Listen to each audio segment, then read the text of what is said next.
Welcome everybody. We're here with another Decodable webinar, and today we're talking about real-time ETL is easier than you think.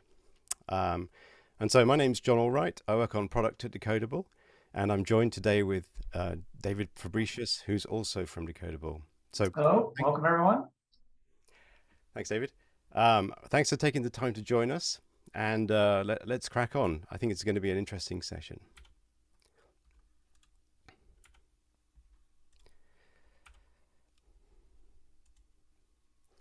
So just recap what we're talking about today.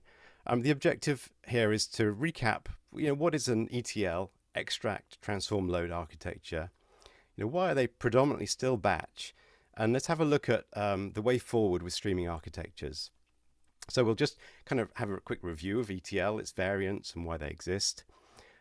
Look at why many people don't use streaming for ETL, and the reasons why they probably should. Look at what are the blockers, what's holding people back, and then kind of have a summary of Decodable's approach to these blockers. And our vision is that streaming becomes the default choice for ETL and many other currently batch-oriented processes. And then, having talked about it, there's nothing better than a demo. So I'll hand off to David to show you, that streaming ETL can be much easier than you think. And then we'll wrap with a summary and any questions. If you want to ask a question as we go along, there is a Q&A button on your Zoom control bar. Please drop the question in there and we'll catch up with those at the end. So before we get started, a little quiz. Now I'm going to show you a few consumer experiences and see if you can come up with the connection. So the first one, we're going to Dick's Sporting Goods, and we want to buy a very heavy a barbell. It's got some big weights on there, and it's the kind of thing you don't want to ship. You want to go to the store, but you don't want to go to the store if there's no stock. So Dick's very helpfully can tell me that at my local store, Bellevue, there are 2 left, but also there are 10 in nearby stores within 100 miles. So that's an amazing experience. And it's very helpful to me, and it will help me to decide if I'm going to buy from Dick's. Let's look at another one. So here we have Instacart, and if anybody used this during COVID, but basically I can put a shopping list in. I think this one is maybe Costco. No, Rainbow Grocery. You put your shopping list in, then a very helpful shopper will go to the store and buy those goods. And as they're going to the store, they'll come across some exceptions. So some of the things you ordered might be out of stock. They can suggest a replacement, and then you can approve the replacement as they're shopping. You also see there's a chat button in the top right-hand corner. So, a very interactive experience. But I'm looking at some of the commonality with the previous experience. Let's go on to my last screenshot here, or set of 3 screenshots. So I'm sure everybody has experienced ride sharing. And ride sharing is great because you can see where the potential drivers are near to your pickup location. That needs to be very real time. You don't want to know where they were half an hour ago. You want to know if there are people that could pick you up now. We have Waze for directions, but not only directions. It's giving me a real time view of traffic situations and helping me to route around that. And then lastly, DoorDash. I want to know where my buffalo chicken wings and Hawaiian classic pizza are going to be arriving because I'm hungry and I want to be ready to answer the door when it arrives. So you'll be getting the message here that these are all real-time experiences that most of us expect now, and most of us in the industry who are providing this kind of experience to customers and to staff, are responsible for providing these experiences. So yeah, they're all real time, but I think something else they have in common is they didn't exist 5, 10, 15 years ago. So the Dick's example, there was no up-to-date store inventory. If you're in manufacturing, that could be no supply chain visibility, no on-demand rides or food. Online gaming is very different than it is today. And there are others: content personalization, product recommendations. If I buy a product, I don't then want to be recommended to buy that product again. I'm sure we've all seen that. but that's not how we expect it to work, and it's useless if you recommend me the same product, or you don't take into account something I've just bought and update your kind of feature store machine learning model on the back end. And then, very importantly, fraud attack prevention needs to be really up to the minute, and also informing somebody if there's a potential fraud, any delay costs money, and traffic aware navigation. So my point here is that these experiences didn't exist 5, 10, 15 years ago. Yeah, why are we still using the ETL architectures from that era? They're all batch oriented. They're very much, and if you think about banking, we still have a lot of batch processing. You make a payment and it might take 3 days to actually fully transact. You'll see something pending. Why is that? Well, there are multiple overnight batch cycles that have to kind of reconcile everything. And it's frustrating as can be. But the reason for that is that on the back end, we have something like this. So if we recap ETL, extract, transform, load, this is kind of what it looks like. On the left-hand side, you have what we call systems of record. So these are the things that make your business operate. They're really the if you like, the state of your business. So if you want to know what the current snapshot of everything going on in your business is, that's where it lives. It's your customer records, it's records of sales and transactions, and back-end operations. And that might be stored in databases, there may be messaging systems, flat files, Excel, other sources. But they'll all be going through this extract, which is really, okay, let's pull it out of where it is today and put it into a kind of staging area. Then once we've staged it, then we'll go through the T, we'll transform that, we'll put it again in the staging area. And then typically everybody will, the model that everyone's been using is, let's put that in a data warehouse. So this one kind of massive centralized area that all this data can live before it then gets sent to its destination, where we're going to do something useful with it. So that might be analytics, doing some kind of complex reasoning across the data, and maybe there's some AI in there, but the analytics will actually come up with some insights. Maybe it's more standard reporting across the business. What are over the last month, what did our sales numbers look like? But to some of the experiences we just looked at, that might be driving customer applications. And the problem with this system is that it's designed in batches. And that means that rather than every single record, every change, every event being sent through the system as it happens, you kind of wait. You have what we call a batch window. So that typically will run on a cycle. Maybe it's an overnight batch, maybe it's every hour. But the implication of that is that an event happens, yet where it needs to be recorded to actually do something with it, it doesn't see it for maybe up to 60 minutes, if that's the batch window. So as you can see, the example of Dick's Sporting Goods, if that barbell got sold, but I'm still looking at the website and it says there are 2 available, I jump in the car, go down there, and it's gone. That's really bad. That's a very bad customer experience. And it gets even worse with some of the other real-time apps we looked at. So this architecture is something that's evolved, and a lot of organizations are on their 3rd generation of this.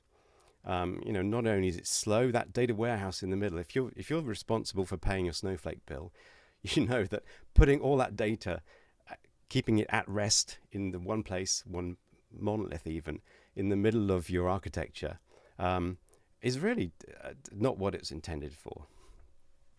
So hopefully I've given you the insight here that this is an architecture that was fit for purpose 10, 15 years ago, but now it's really kind of the evolution is creaking at the seams, and we're ready for something new. So you might think, well, I've heard about ELT, where you basically do the extract, load into the data warehouse, and then do the transformation on the data warehouse. And yeah, it's interesting, but I don't think it gets away from many of the challenges we already talked about. It's kind of like looking at a faster horse when what you really need is a car. So let me take you into the world of streaming. What does that look like? So, we still have our systems of record on the left-hand side, and our systems of engagement. So where we interact with staff, we interact with customers. But now what we have is really a network of transformations. Each time an event happens on the left-hand side, we pull that into the stream processing gateway. We do a transformation. We do maybe multiple transformations. Maybe we combine those transformations with events coming from somewhere else. So if a sale happens, that event gets streamed in. Maybe we want to enrich that with some customer data. So we can do that. But we build up a network of transformations that can then feed our systems of engagement on the right-hand side. And the key thing is that's on a per event basis. We can still batch things up in this model, by the way, but we have the option of really sending things through as they happen. And the other interesting thing is in here, when you look inside the stream processing gateway, we start to produce intermediate data products. So not only are we basically getting this low latency event-based system booted up, but when we might add another system of engagement, we already have some of those intermediate products that we can then feed directly, or maybe there's one more transformation they need to optimize it, and then we can send it out. So there's an enormous amount of flexibility building that network of data products. You might even think of it as a data mesh. That's a longer webinar for some point in the future. And just a note on the data warehouse, it's still a very valuable component of an architecture, but what we've done here is taken it out of the middle, taken that monolithic, massive store for everything, and added it as another system of engagement, which can then rightfully feed other systems. But we just don't want to put it right in the middle of our architecture. So why stream processing? Well, stream processing is low latency. Latency being the time between something happening and it being received in another place that actually wants to act on it. Latency in audio is, you probably experienced this, if you see somebody speaking on the TV and the audio comes out a few seconds later, that's latency. And we're trying to minimize that shift so that as things happen, the places that they get received see them happen at the same time. It's very powerful. So there are a lot of things that can be done in modern stream processing thanks to technologies like Apache Flink and SQL that are difficult to do in batch processing, or you need a lot of code. I think it's a lot simpler. You can do things like windowing, complex event processing, and a lot of combinatorial stream processing, like 14-way table joins, that really give you a huge amount of power. They're very scalable. So that network of transformations I showed you can be parallelized. And some of the largest enterprises today are running technologies like Apache Flink at massive scale. They're performant. Again, talking about Flink. So you can process maybe tens of thousands of events per second per task. And it's been optimized to run at this scale. Correctness, very important. So you don't want an event to be processed multiple times, something called exactly once processing. When data changes, you might want to do a retraction. And then there are other situations under failure. So if one of the components in that stream processing pipeline fails, what happens to those events which keep coming? So that correctness is very important, but it is built into stream processing. And then lastly, flexibility. Both the flexibility of being able to use different transformations, combine them in different ways, but also just the flexibility of a language, a declarative language like SQL, to handle so many different situations. So given all of the benefits of stream processing over batch, why isn't it the default today? Why don't people go straight to stream processing? Well, there are four big reasons, and there are many more than this. But in the interest of the time we have here, I just want to touch on some of these. And it all comes back to it's too hard, or it's certainly perceived to be too hard by people that have maybe tried to work with some of those underlying technologies. And the first thing is disparate components. So if you're going to do stream processing, you've probably tried to build your own platform. And we've seen this in other areas of software development of application platforms. You end up becoming a software vendor, building a platform, when your goal is really to build the things that run on the platform.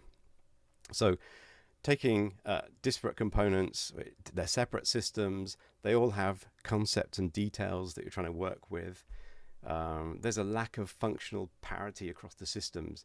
So you've taken on the load of actually figuring out how these worlds meet so that you can build that platform. You get immense flexibility, but you take on immense complexity. And it's a very heavyweight task. And so that the people that have been successful with stream processing today have taken this on, but they will have a team of maybe 5 or 10 people running that platform, building that platform, and their skills are very specialist. That's not for most organizations. Kind of related to that are the interactions with that platform that the data organization has to deal with. So they're thinking about things like partitions, sizing, partition keys, ordering, serialization, keys and values, a lot of stuff that if you don't get it right, then maybe 90% of the time you're fine, but that 10% means you could lose data, and you're in a whole world of hurt. The tooling with streaming is kind of immature. So again, related to the platform, a lot of people will build their own tooling, or they won't necessarily be able to use the tooling that they're used to using with other parts of their data team. And I could go on. There's behaviors and guarantees, state management, restoration, degradation under load and failures, different API layers, optionality in deployment. There are so many options that you can choose. Again, it's that you have a lot of flexibility, but there's huge complexity dealing with that. The last one touched on nascent patterns. So there are other parts of the data team. You can think about ETL as well. While there are downsides to ETL, the patterns are very well understood, and very well understood across a broad team. So some of the patterns, like schema evolution, if you're building stream transformations, and you change the definition of the data as it comes into the transformation, what happens? Does the transformation break? Does it have a way of handling that? What does it do with data that it doesn't know how to process? So all of these things, question marks, and have led to the perception that streaming is too hard. It's kind of like driving that car is too hard. I don't understand how to use the stick shift, so I'm going to stay with the horse. And that's what we're here to try and address at Decodable. So our mission is to try and make stream processing the default for ETL, but also for a range of other use cases that would benefit from streaming. How are we doing that? Well, we're taking those disparate technologies and consolidating them. We want to put a layer across that unifies, simplifies, and standardizes the concepts, both for development, for management, and for operations. There are some ugly parts, so we're going to encapsulate those. When I say ugly, there's a surface area that is complex, and really, to get the job of doing stream processing done, you don't need to see that. We take on that load. We want to prescribe. So there are a lot of options you could interact with, but we take an opinionated view across. If there is little value to exposing that option, we get prescriptive. We'll take our experience and the experience of industry experts, the folks working on Flink, and prescribe those options. We want to make the behaviors intuitive. So if you think something should work a certain way, it will work that way. And that's a way to really mask a lot of complexity. And then we just take care of state management and guarantees, like exactly what it's processing. If you're building the pipeline, we just guarantee that if you build the pipeline within the guardrails that we provide. And coming back to abstraction and simplicity, we provide a set of very simple building blocks that you'll see in a minute. SQL is the language for transformations. Everybody across the data team, development team has experience of SQL. It's a declarative language. It doesn't bring a lot of dependencies. So if you start working in Python, Java, there's a whole bunch of libraries that you probably need to have in your environment to run. Not so with SQL. We provide a uniform API, CLI, and UI. So everything you can do in the API is available in the command line. And there's also a very simple way to interact with that through the UI. So UIs are good for prototyping, but if you actually want to get into CI/CD, Git-driven deployment, you can do that with Decodable. We have this opinionated code environment, as I said. If you build your pipelines according to the guardrails, then we can guarantee you scalability, reliability, only once processing of records, all of that good stuff. And this is a big one. We deliver this as a service. So there's no provisioning of infrastructure. You don't need to install and configure Flink and Kafka. It's all done for you. You can just rock up to Decodable and start using the pipelines. And I talked about guardrails. The philosophy is really to make the best way the easiest way. So the easiest way to create a pipeline ends up being the best way, and follows all the best practices. So just give you a quick overview before we go into the demo of what you're going to be seeing. There are 3 primitives in Decodable. There are connectors, streams, and pipelines. And a basic stream processing flow in Decodable, you have a source system. So we looked at that systems of record. Think of that as a database with a CDC connector. Maybe it's a messaging system. And that comes into the stream processing world through a connector. And we have a library of, 30, 40 connectors already that you can just pick from the list, put in a couple of configuration parameters, and you have streaming data coming into your system. Now, the stream concept is interesting. You can kind of think of it as a very reliable piece of wire for connecting up connectors, pipelines. And what it does for you is, as those messages, those records flow into your stream processing system, a stream is almost like a reliable checkpoint. So if the records come in and hit the stream and the pipeline isn't available for some reason, those records aren't lost. The stream is ready, it sits there, it's ready to replay them when the pipeline becomes available again. And then, so connectors get your records in, streams give them the kind of reliability inside that system, the guarantee that it's going to get processed. And then the pipeline is where the work really gets done. So the big SQL word here shows that's where we do the transformation. And then in this example, the pipeline outputs to a stream. So again, a reliable checkpoint. And then if we're trying to get those records back to a system of engagement, for example, we go through a connector into a sync system, like an analytical database. Now, what we're really doing here is taking advantage of these powerful technologies in Flink and Kafka. So if you know these technologies, you can think of a connector and a pipeline as an Apache Flink job, and the streams are Apache Kafka topics. But you don't see that. We've done all of the abstraction, the wiring together, and we give you the power of these technologies without all the complexity. And the great thing is, with those simple building blocks, it's like Lego. The pieces are very easy to understand, but what you can build with it in combination is very powerful. So you could be combining CDC from a database with a clickstream from a website. You could be doing a join on that to enrich the clickstream with customer data. And then you could have a kind of fan out from that to send that to multiple systems and do some kind of filtering, some routing, and some processing that optimizes that data for those sync systems. And within that SQL pipeline, this is just a sampling of some of the simple transformations that you're able to do.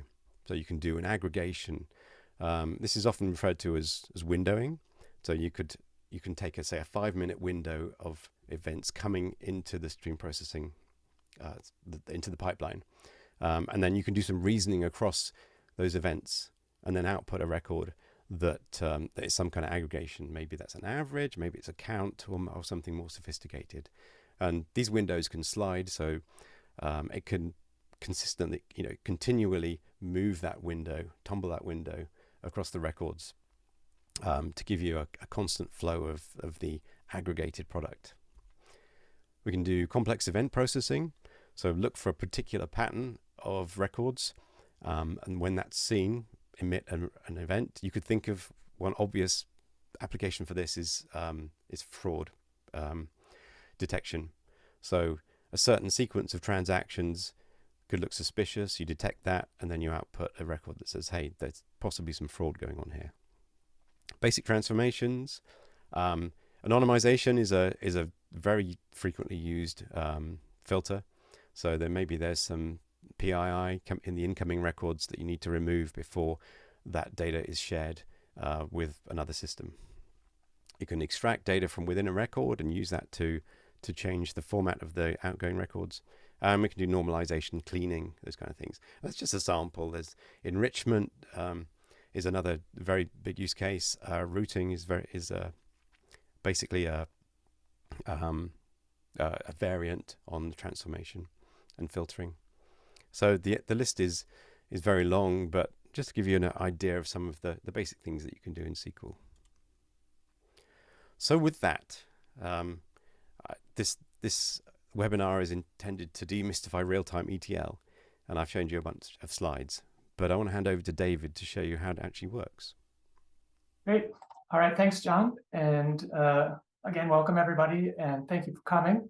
So I wanted to start off by just briefly introducing the idea of how you can also get started. And of course, if you're watching this in the future, watching a recording, would highly encourage you to follow along. You can go through the exact same process that I'm going through, and you can see kind of how easy it is. You can riff on the ideas that we're presenting here, and that's as easy as clicking on the Start button on the homepage of our website.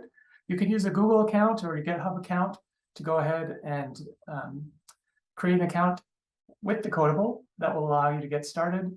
So again, just highly encourage you to do that. Also, if you have any questions, again, especially after the fact, if you just jump down to the bottom of our website here, there's a link to join our community Slack where you can engage with us, ask us any questions that you want. We'd be happy to work with you one-on-one, set up a demo, whatever it is that you need. So again, just some options there that we'd like to let you know about so that you can take advantage of. So with that, let's jump over to the actual UI. So once you have an account set up, then you're ready to begin and do the different processing steps.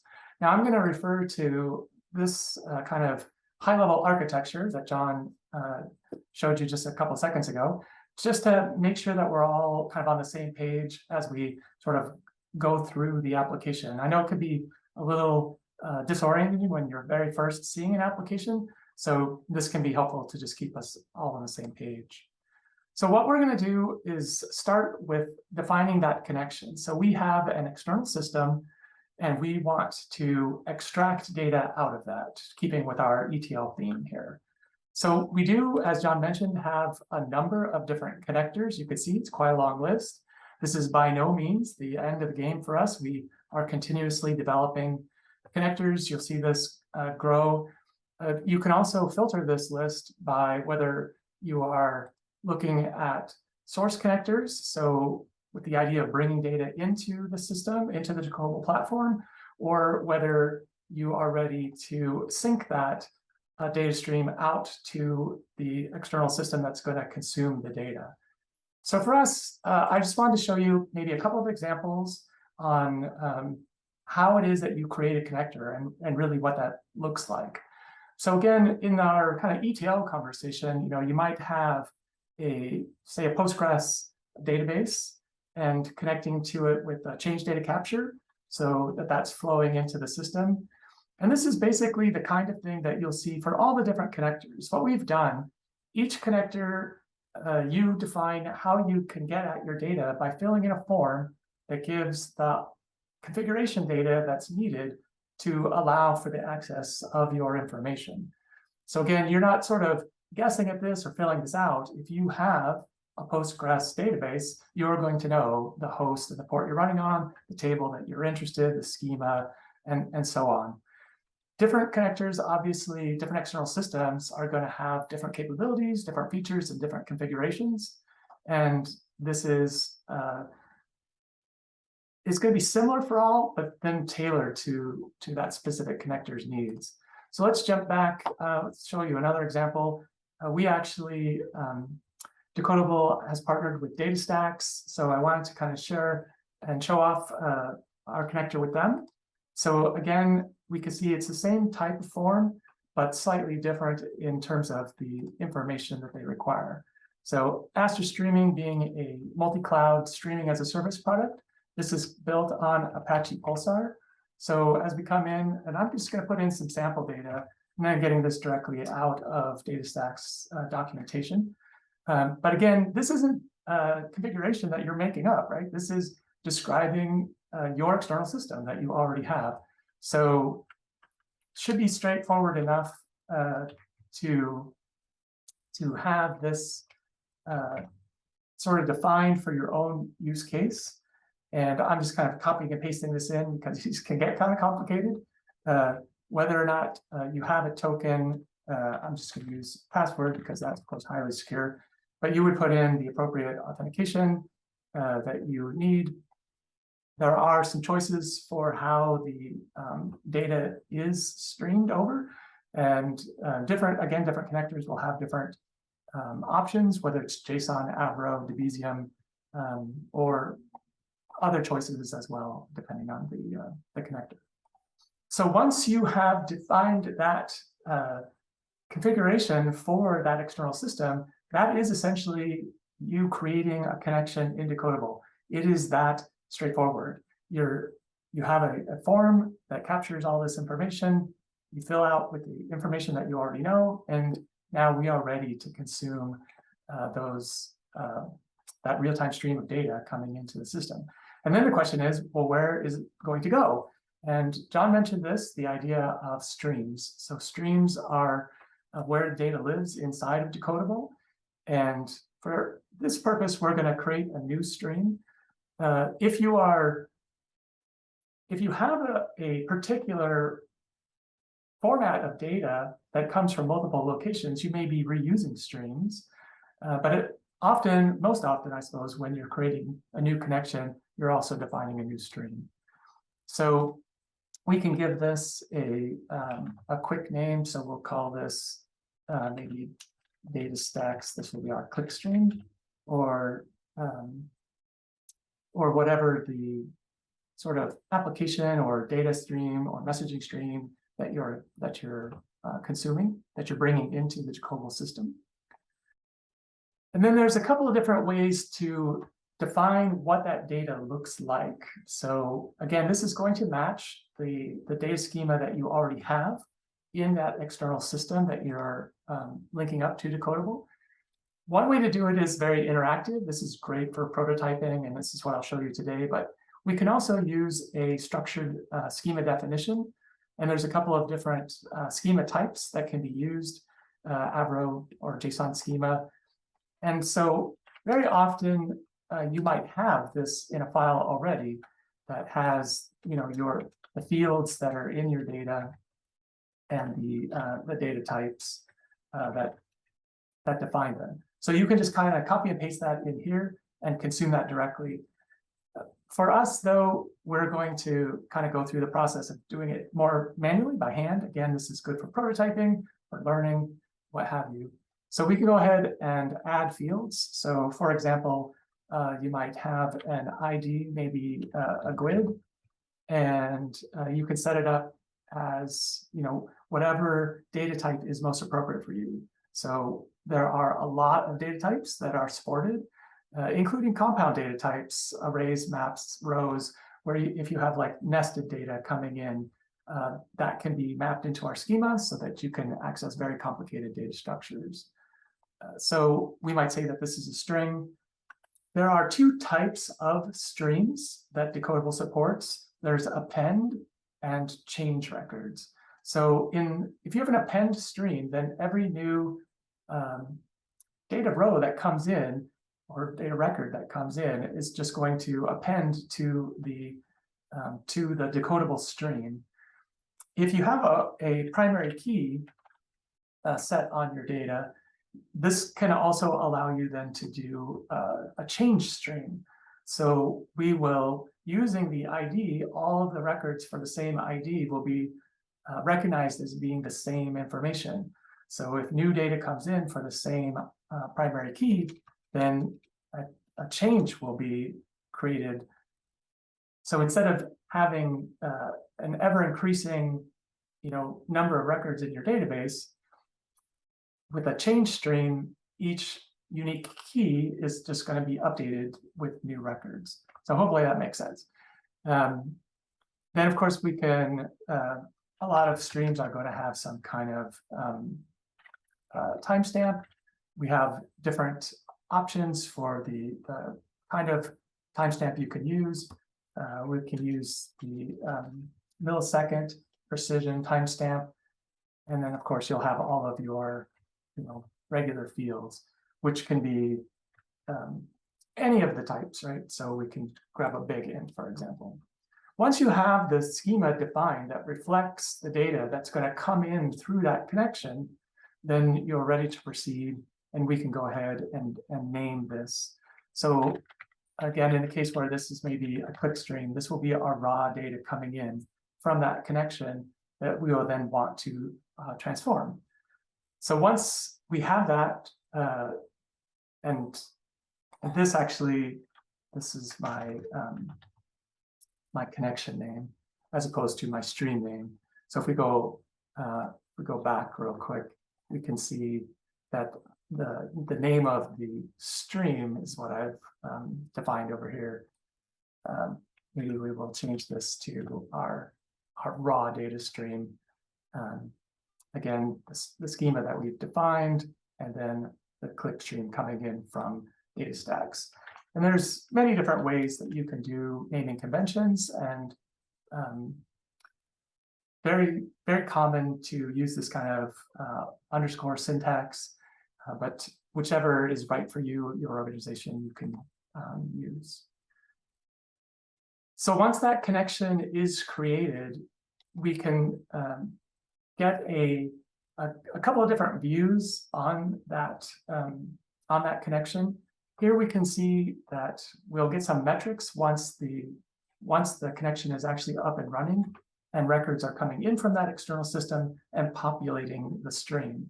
Here at the very top, we can kind of see sort of a input side. So this is where the data is coming from, and the output side. So this is going to then populate our decodable stream with this name. So of course, I don't actually have a data stacks stream that's going to work with that sample data that I used as part of the configuration. But again, as part of being able to get up and running quickly, when you first create an account, you'll also have this data generator. And so this is a great way to sort of use the system, try it out. And what this is doing, we have an internal data gen process that's outputting records into the Envoy raw stream. So if we click here, we can jump over to the stream itself. So we've kind of switched over from the connections to the streams. So again, if I look at our high-level architecture, what we've done is that you have an external source. We've defined the configuration for that connector, and then we've populated those rows into this stream.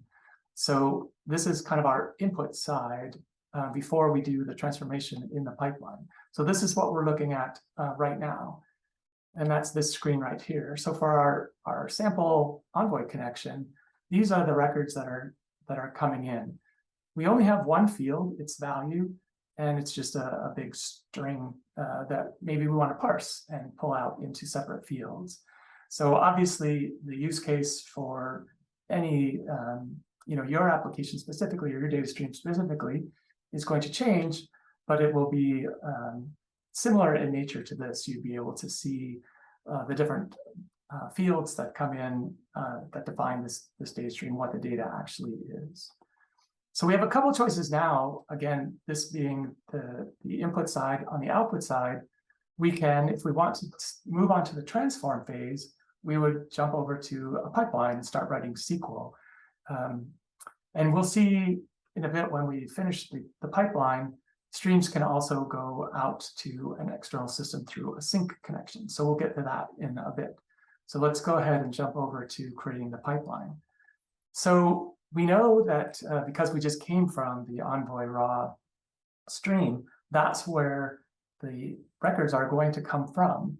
What we're going to do is use SQL to do a transformation and then insert those transformed records into a new location.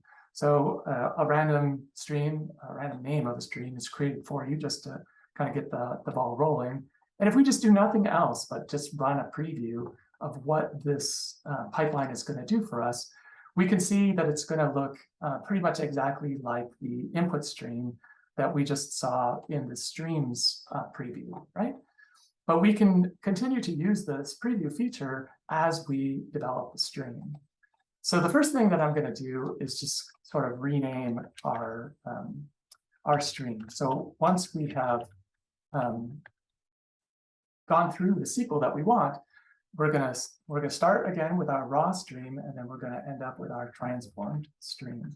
And then in here, we can put whatever SQL that we want.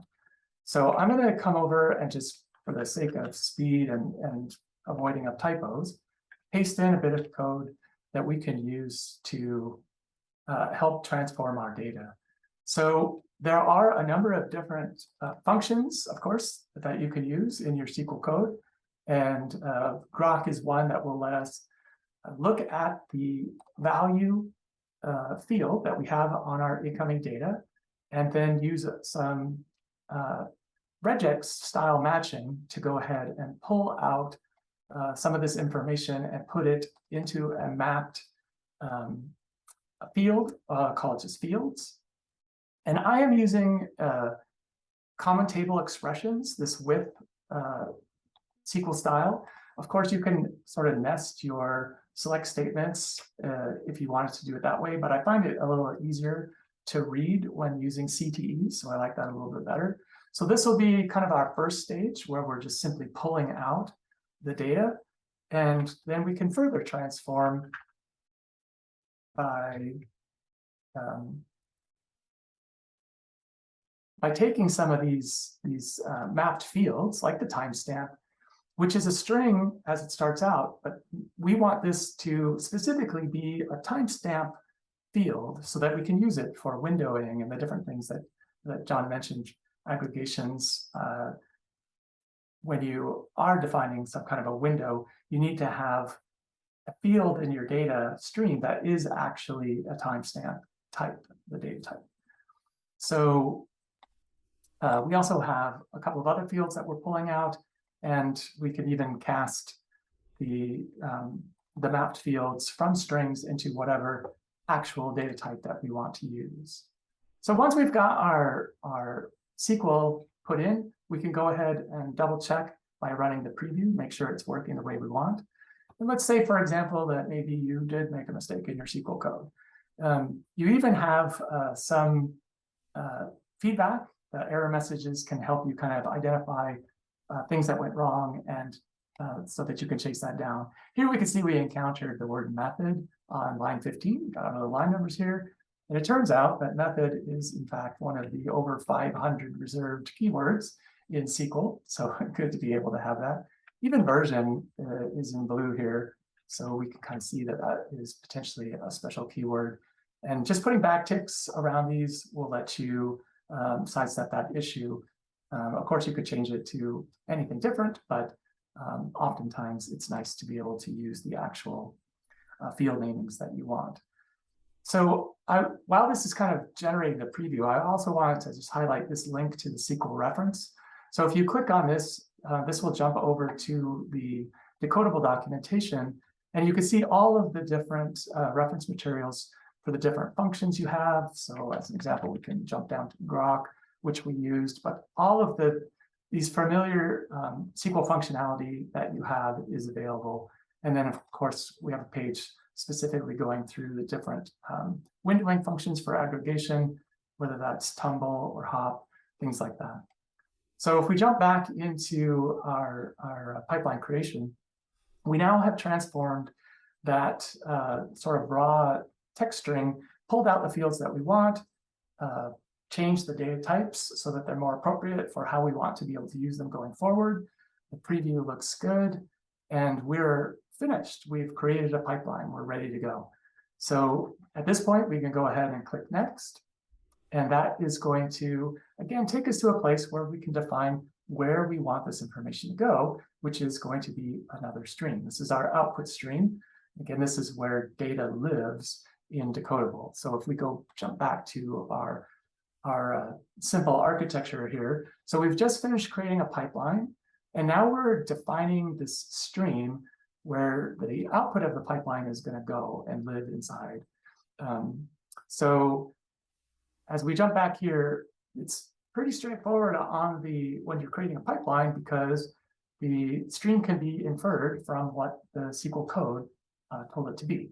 So here we can see that our toTimestamp function is creating a timestamp data type for that field and the integer that we had specified. So this is all looking good. We've got our name the way we want it. We can go ahead and create the stream. And this just takes a couple seconds. And then we can finish the process of creating the pipeline. So we can call this transform envoy as the very nicely descriptive name of our pipeline. So again, much like the connection, we can get some metrics. Once the pipeline is up and running, we can see how many records per second are flowing through the pipeline, the total number of records that have been processed.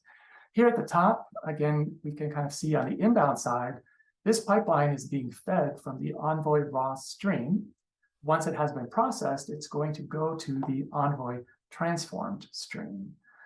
And so we can go ahead and start this up. And while that's getting up and running, so it takes a bit to provision the resources in the back end. Again, that's going to be taken care of for you automatically, but we can hop out to the stream itself. As the stream gets up and running, you would be able to come here and run a preview of the stream, very similar to what we saw when we were developing the SQL during the pipeline development phase. But the kind of the more important thing, so now we've kind of taken care of the extract phase. That was our source connector. We've taken care of our transform phase with our pipeline. And now we want to load this into our external system where we're going to consume the data. And this is where we would define, taking this and sending it to a sync connection. If you did want to do additional transformations on the data, you could feed this directly into a second pipeline. Sometimes it can be nice to break your pipelines into multiple pieces. It can be a little bit easier to develop when they're more targeted, a little bit easier to debug, and also to maintain. So there are reasons why you might have multiple pipelines defined, although you can do quite a bit, of course, in any single pipeline. So it's really up to the scenario that you are working with. But in this example, we're just going to go ahead and create a sync connection. And again, I had kind of mentioned earlier that there's some filters here. This is filtering by syncs already, because we sort of know that we're coming. We've kind of selected that in our previous screen. So there's a whole bunch of places, again, that it can go. You can send it out to sort of another streaming endpoint. but you may also just want to sync it into some kind of data store or a data lake or whatever is appropriate for your scenario. So I'm just going to pick one. We'll use the data lake connector as an example. And this looks very similar to, again, the previous examples that I showed with the connectors, where we just need a little bit of information about the connector itself. And again, this is your external system. So this isn't information that you're sort of making up. This is what is describing the information that you have. So I'm just going to put in some sample data for the purposes of this demo. But once you have filled in the configuration information for the external system that you want Decodable to connect to, that's all it takes in order to create a connection. So when we click next, it's just going to want to know, well, where should the data be coming from? What stream are we going to be taking data from? And of course, since we started from the Envoy transformed stream, that's already been selected for us. So we can go ahead and click next. We'll have a chance to review the schema. It is important to make sure that as you have created your stream via the pipeline or even from another source connector, that the schema matches where you're trying to send it to, so that it will flow without errors. So just a quick sort of review on that, and then we can give this a quick name. So this can be our Delta Lake Envoy connector. And similar to the pipeline source connector, the sync connector also shows these different metrics. So once this is up and running, we can see the records per second and the total records processed, so that you can get a quick indication that everything is working correctly. So just to finally jump back to our simple abstraction here, we've now created the entire end-to-end process. You have data in an external source. You define the configuration that describes how to connect to that data source. The data flows into a stream. That's where it lives in Decodable. That stream can then feed a transformation pipeline. That transformed data then goes and feeds another stream with a different schema closer to, or to the final stage of what you would like that stream to look like. Then that stream gets fed into a sync connector that's going to then flow out to your external systems so that you are ready to consume it. And that is the whole process. I know I kind of described a lot of things, but you can see even with all of that, it took 10, 15 minutes to create this end-to-end experience. And that is really the promise of Decodable. Obviously, as you, let's jump back to the pipeline here. We can just take a quick peek. Again, now that we have records flowing in, you can see these metrics are updating. But if we jump into the SQL again, this can obviously get arbitrarily complex. This is a relatively straightforward example, just to give you an idea, but there is no limit on the complexity of the SQL that you might create in order to do the transformations that you need. So really, that is the demo that I wanted to share. Hopefully that makes sense. And at this point, I will pass it back over to John. Thanks, David. So that was awesome. So in about 20 minutes, you can see David set up a stream processing pipeline, and there was no Flink showing, there was no Kafka showing, but he was using all the power of that. He didn't provision any infrastructure, and he could basically build the pipeline using SQL in that window, as you saw. So it's a great developer experience. So to kind of just wrap this up, what are we talking about? I think the days of batch ETL are numbered. We would like to accelerate that decline of batch ETL, because we believe like stream processing is where organizations need to be to compete and to be successful, to deliver customer experiences, good machine learning, good insights.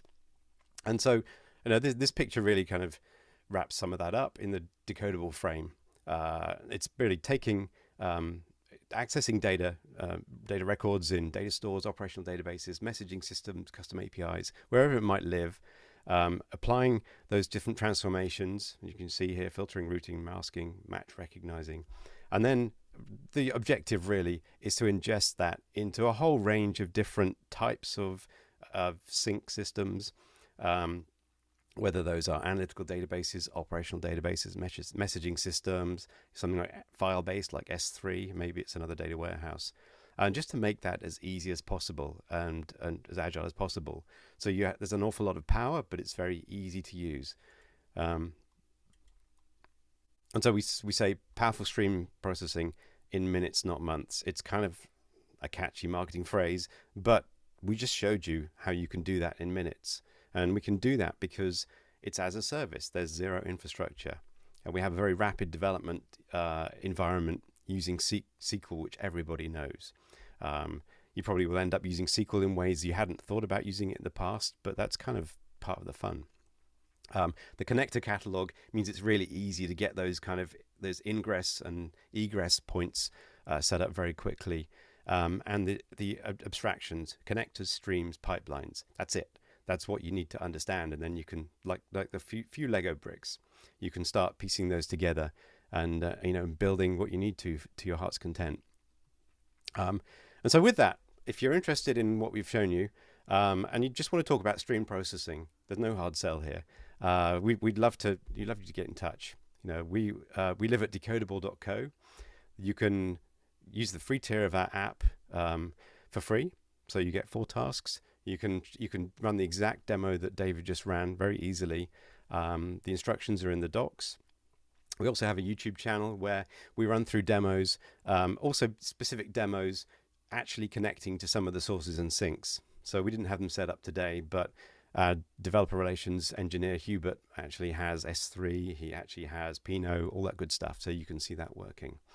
And then, as David said, join us on our community Slack channel. It's at the bottom of the webpage. You can just come in there and have live chats with us on Slack.